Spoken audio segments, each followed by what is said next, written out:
Hello friends, welcome to our channel మనసు and తనువు. మన ఛానల్లో రన్ అవుతున్న స్టోరీ ప్రేమ అంటే అనే స్టోరీలో ఎపిసోడ్ నెంబర్ 6 లోనికి ఎంటర్ అయిపోబోతున్నాం. బట్ ఎపిసోడ్ నెంబర్ 6 ఎంటర్ అయ్యే ముందు దయచేసి మన ఛానల్ని సబ్స్క్రైబ్ చేసుకోండి friends. Subscribe, like, share and comment. మీరు లైక్ చేయడం, షేర్ చేయడం, సబ్స్క్రైబ్ చేసుకోవడం వల్లే కదా మాకు ఇంకా ఇంట్రెస్ట్ వస్తుంది. ప్లీజ్. ఆమె అసలు తల పైకి ఎత్తలేదు.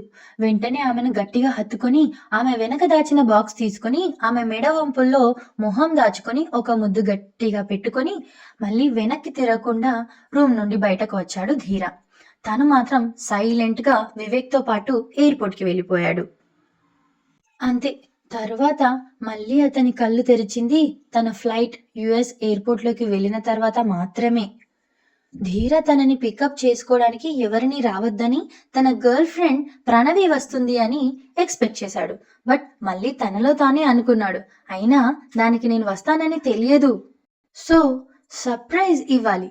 తన అడ్రస్ ఉంది కనుక డైరెక్ట్ గా ప్రణవి దగ్గరికి వెళ్ళి సర్ప్రైజ్ ఇవ్వాలని డిసైడ్ అయ్యాడు. సో తను ఆఫీస్ వెహికల్ తీసుకుని డైరెక్ట్ గా ప్రణవి అపార్ట్మెంట్ కి వెళ్ళాడు. అప్పటికి టైం అర్ధరాత్రి అవ్వడంతో నిద్రపోయి ఉంటుంది అని బాగా లేట్ అయింది కనుక డిస్టర్బ్ సైలెంట్ గా రూమ్ డోర్ ఓపెన్ చేసుకుని వెళ్లేసరికి తన కళ్ళను తానే నమ్మలేకపోయాడు. ఇన్ని రోజులు ప్రతి ఒక్కరు ఆమెది నిజమైన ప్రేమ కాదు, నీ ఆస్తి కోసమే నిన్ను వాడుకుంటుంది అని చెప్పినా నమ్మలేదు. ఎందుకంటే తను యుఎస్ లో ఎంబీఏ చేస్తున్నప్పుడు కాలేజ్ లో పరిచయం అయింది.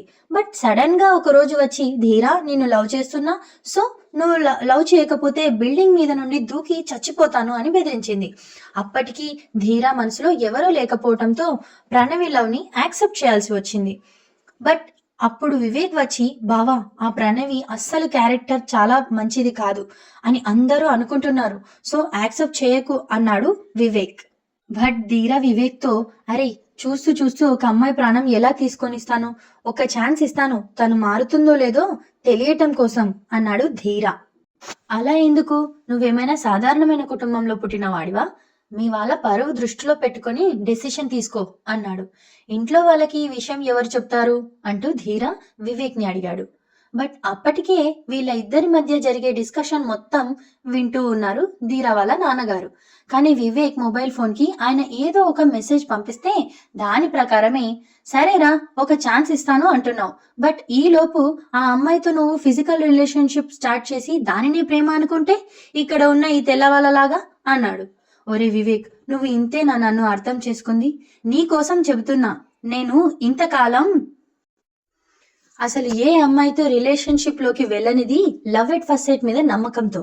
ఓ అమ్మాయిని చూడగానే మనసు పరుగులు పెట్టాలి. తర్వాత ఆమె నీ మనసుకి, నీ లైఫ్ కి మహారాణి అనిపించాలి.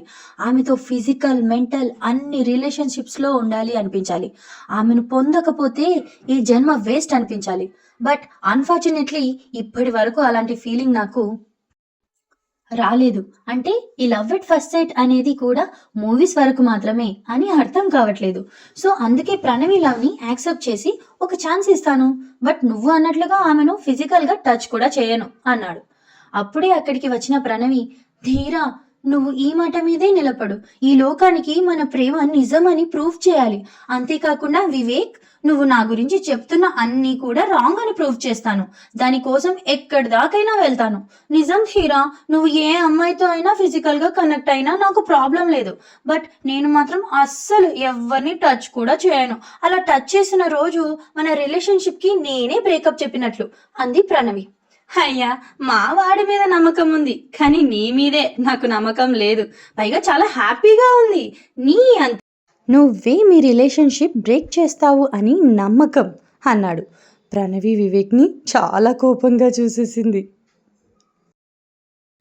అదంతా కళ్ళ ముందు కదలాడుతూనే ఉంది. కానీ ఎదురుగా ప్రణవిని వేరొకరితో చూసి షాక్ అయ్యాడు. ఏంటిది ప్రణవి, యు బెచ్ అంటూ గట్టిగా అరిచాడు. ఓ కామ్ డౌన్ ధీరా, నువ్వు పెళ్లి చేసుకుని నీ పెళ్ళంతో సెక్స్ లైఫ్ ని ఎంజాయ్ చేసావు, సో ఇంకేం ప్రాబ్లం ఉండదు. నాకు నీ ఆస్తి నచ్చింది, నువ్వు అందంగా ఉంటావు, సో అందుకని నీతోటి నాకు రిలేషన్షిప్ పెట్టుకోవాలి అనిపించింది. బట్ నీతో సెక్స్ చేయకూడదు అని ఒక విధవ కండిషన్, అది ఆ వివేక్. అయినా నీ పెళ్ళాన్ని మాత్రం ఫుల్గా ఎంజాయ్ చేసినట్టున్నావు కదా, ఇప్పుడేంటి అది బోర్ కొట్టిందా నా దగ్గరికి వచ్చావు? So this is last. నీకే అర్థం కావట్లేదు ధీరా అంది ప్రణవి. వెంటనే ఆమె చెంప పైన ధీర 5,000 వచ్చి పడ్డాయి. ఛీ, నీకు నా భార్యకి పోలికేంటే?